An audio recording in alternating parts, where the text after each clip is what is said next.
안녕하세요. 선예의 건축 이야기 선예 이모부입니다. 이모부.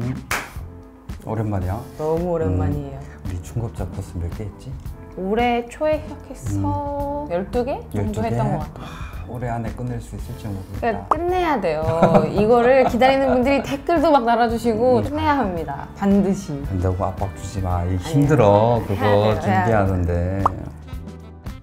자, 오늘은 지금까지 이제 12개 강의했잖아. 왜 이런 공부를 할까에 대해서 한번 알아볼 거야. 근본으로 돌아가서 자, 건축하면 심능는다는 얘기 들어봤지? 네. 누가 할까? 이런 얘기. 건축주가 하겠죠? 그치. 건축을 해본 건축주가 하겠지. 그쵸.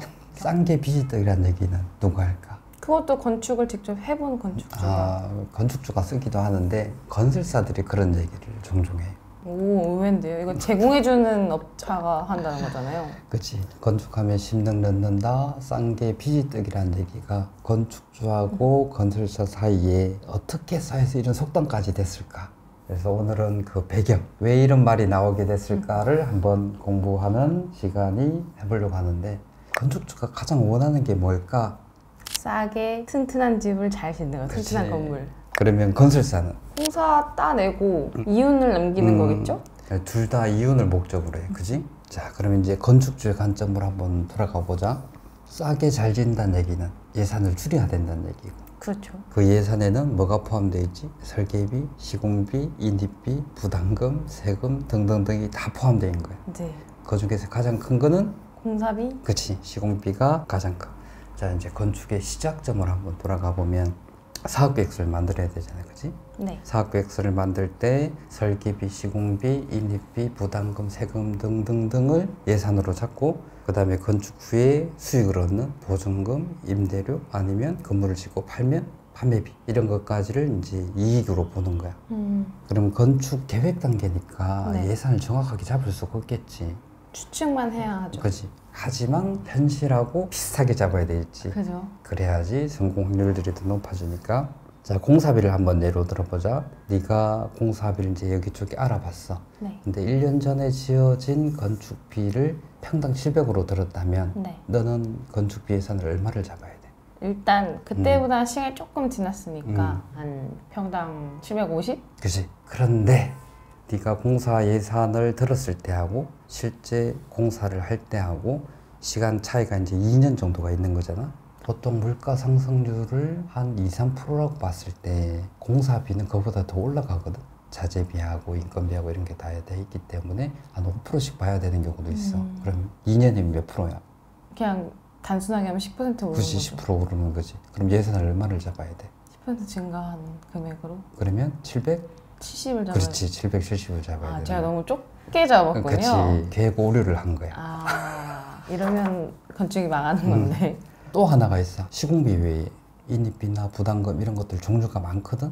건축할 때 생각하지 않은 곳에서 비용이 들어가는 경우가 상당히 많아. 이런 것들 또 너무 작게 잡아놓는 경우도 생겨. 근데 여기서 얘기하는 거는 빼먹는 거야.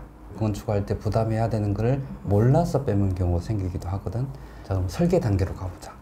처음 계획을 세울 때 유상 건물을 기준점을 가지고 예산을 세우지, 그지?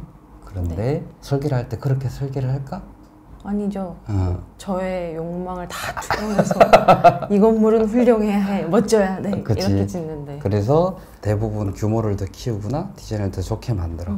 설계를 할 때 규모를 더 키우고 디자인을 더 좋게 하는 게 나쁘다는 게 아니야. 누구나 그렇게 할 수밖에 없게 되는데, 문제가 뭐냐면 설계를 할 때 네가 이걸 추가를 하고 바꾸고 할 때 공사비가 얼마나 증가를 하거나 감소를 할지를 알지를 못하는 거야.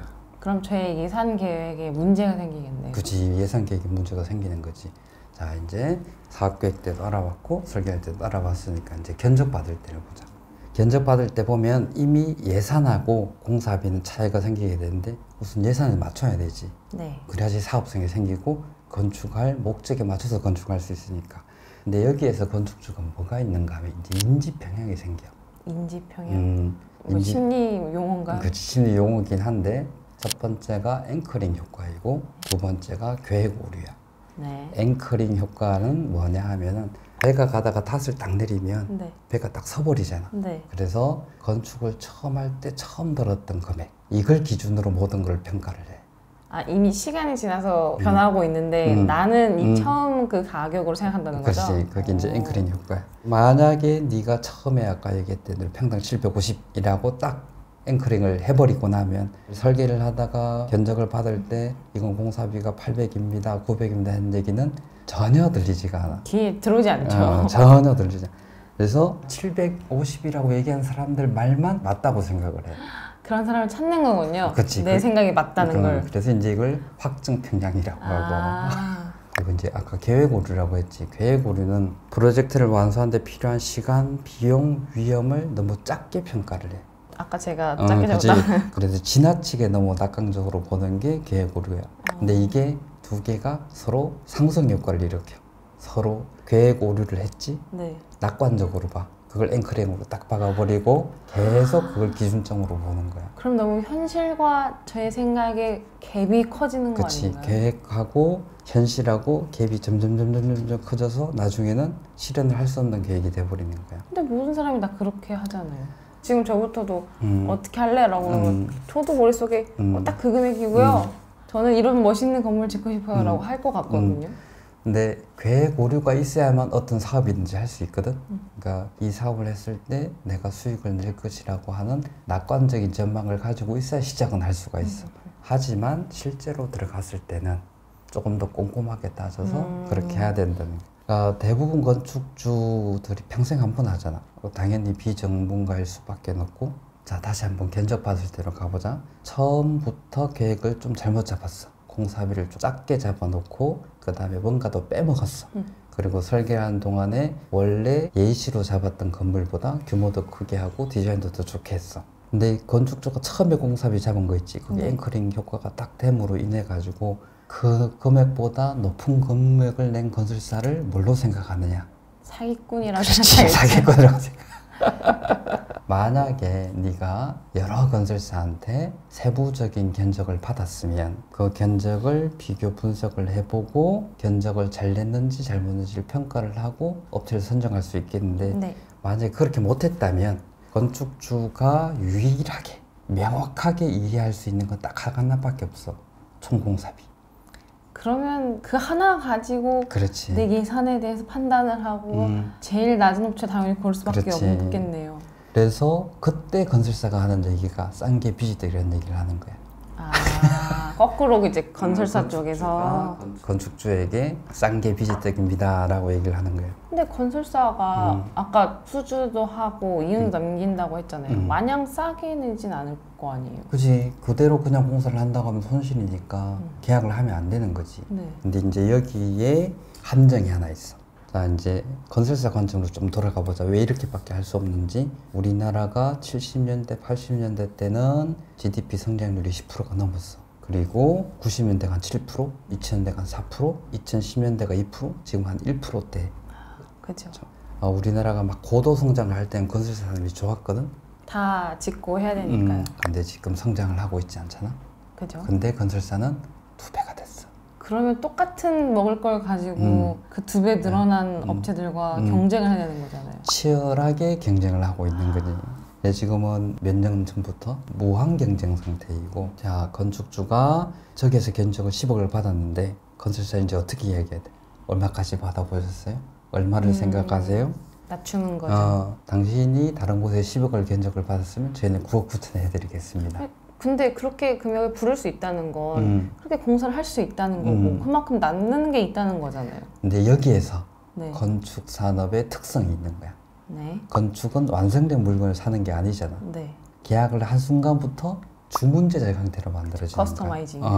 그 사이 기간, 네. 공사 기간 동안에 이 모든 문제가 생겨. 그러다 보니 원가보다 못하게 수주를 받는 거를 이제 덤핑 수주라고 하거든. 그래서 계약을 하고 나면 뭘 해야 돼? 이제 원가를 줄여야 되지. 네. 그리고 계약 금액을 올리는 전략을 써.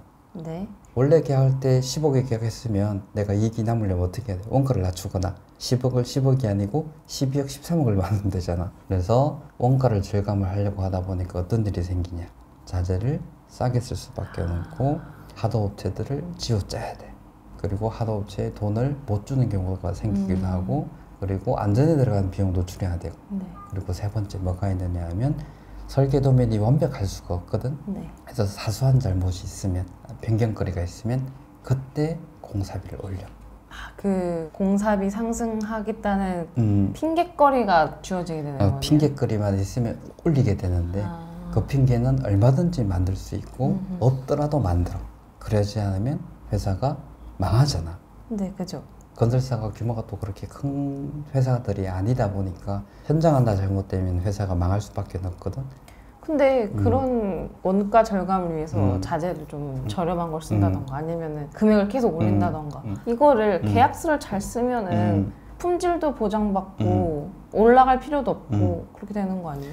문제가 하나 있는데 덤핑 수주를 하겠다고 하는 건설사가 건축주가 계약서를 깐깐하게 쓰자라고 하면 못한다고 해. 그때부터. 한 발 빼는군요. 근데 문제가 뭐냐면 건축주는 이 가격에 갈 수 있는 건설사가 없어. 그럼 어떻게 해야 돼?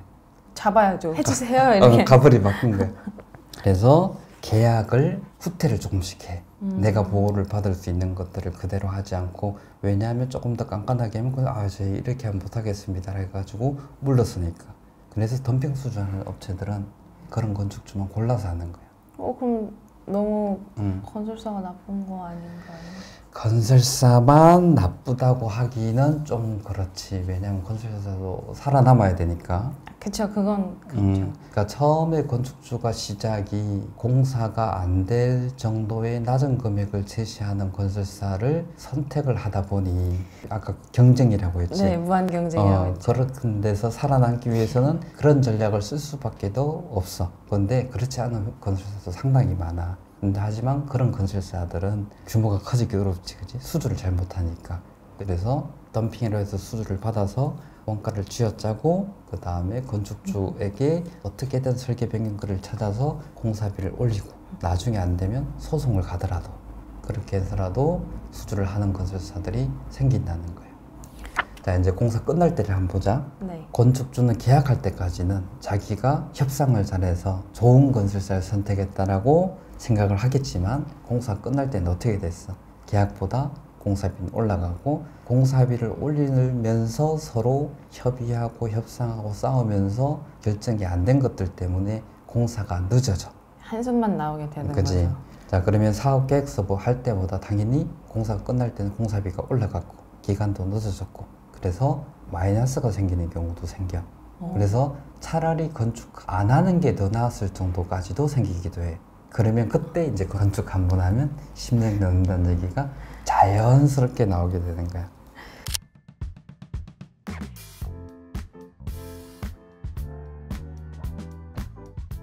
자, 만약에 건축주가 사업계획서를 잘못 세웠다고 하더라도 또는 설계하는 과정에서 공사비가 얼마가 들어갈지 잘 몰라서 과다 설계를 했다고 하더라도 견적받을 때 수량 내역으로 상세하게 받아서 네. 여러 업체들 견적을 비교 분석을 해보고 이 금액이 정말 맞구나, 내가 잘못 생각했겠구나 라고 생각을 하고 설계를 다시 수정해서 실제로 공사할 수 있는 금액으로 계약을 했다면 이런 일이 생기는 확률들은 정말 적어질 거야.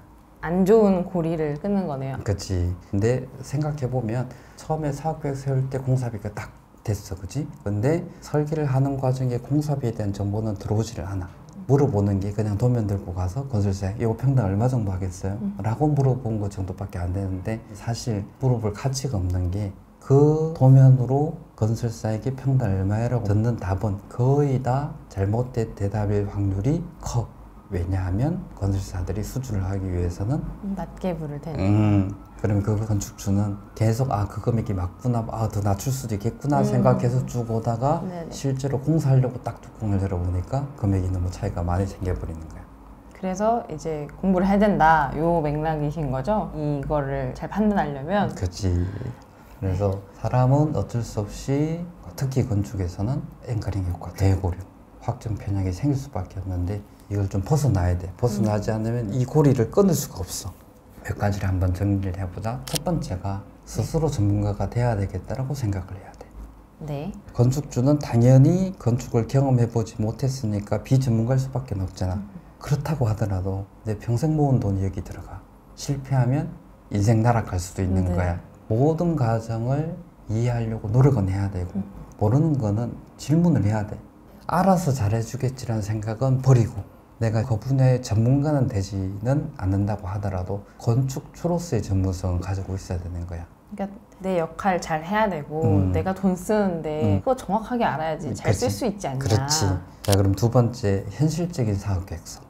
특히 계획 단계에서 계획 오류, 그다음에 앵커링 효과를 경계를 해야 돼. 아까 얘기한 것처럼 내가 지금 듣는 공사비는 1년 전 공사비야.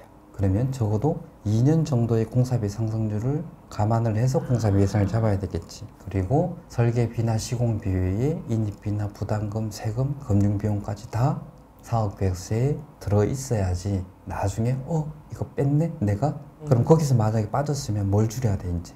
공사비를 줄여야 돼. 줄여야지. 원래도 낮게 잡은 것들을 더 낮게 잡아야 되니까 시공사 선정할 때 점점 더 공사를 하기 어려운 금액을 선택할 수밖에 없는 거야. 그리고 세 번째가 총액으로만 보는 게 아니고 실제 견적낸 금액으로 공사가 가능할지를 확인을 해야 되거든.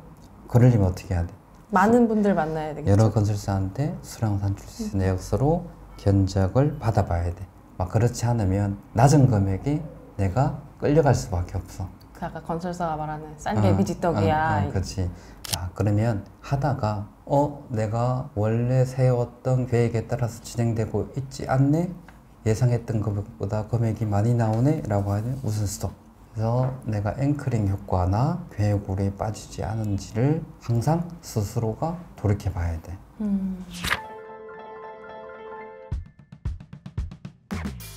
그래서 제대로 알고 준비하면 건축이 고통이 아니고 절공 과정이 되는데 이걸 처음부터 건축주가 나를 고통에 밀어넣는 거야. 짧은 기간 안에 내가 어떤 사업 계획을 세워가지고 그걸 현실화하는 과정인데 이것을 고통 속에서 하지 말고 즐거움 속에서 할 수 있는 방법이 있다. 그걸 하기 위해선 계획을 현실적으로 생기고 그 계획에 맞춰서 건축을 진행을 해야 되는데 이 과정에서 앵커링 효과, 그 다음에 계획 오류, 확정 평량이 생길 수 있으니 스스로 되돌아봐야 된다. 근데 이걸 하려면 공부를 해야 된다. 이제 공부를 해야 된다라고 했으니까 다음 시간이 기대가 되는데요. 내가 열심히 준비를 할게. 지금 압박을 넣는 겁니다. 그러면 다음 시간은 저번에 계약서 하다가 말했지, 그지? 계약서 앞으로 몇 편을 할지는 모르겠는데 계약서 준비 열심히 할게. 수고했어. 빠른 시간에 봐야 됩니다. 알았어.